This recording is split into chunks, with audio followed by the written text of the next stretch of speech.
Good day, ma'am. My name is Nurasel Kapilian, the receptionist, and welcome to Holidays in Dubai.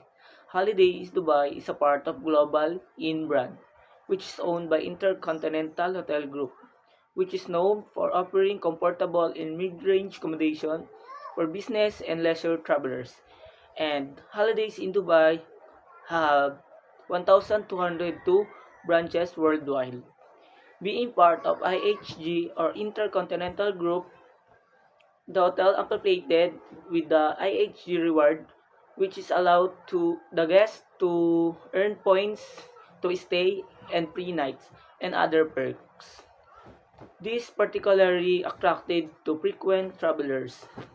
The holidays in Dubai is centrally allocated in Al Barsha, Dubai, which is known for approximately popular attraction and business hub, and it is just a short distance from Mall of Emirates. The holidays in Dubai is modernized by technology, offering by room and suites, and have a different facilities, activities, and amenities. Holidays in Dubai have panoramic view city by Al Barsha, Dubai. For our room and amenities, it depends on the season you can avail.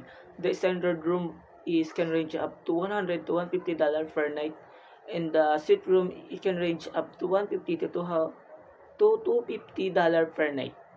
And if you want some luxurious experience, you can avail our executive room worth of 300 to $450 per night, which is have a free shuttle from Mall of Emirates, luxurious amenities, and unlimited use of rooftop pools.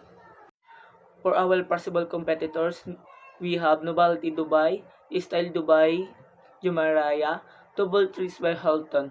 These three have modern facilities and accommodation, but is the most further tourist attraction in the city. The uniqueness of Holidays Inn Hotel has we have more a lot tourist destination activities that we can offer to our guests, and that's all. Once again, I'm John Russell Kapilian, and welcome to Holidays in Dubai. Thank you.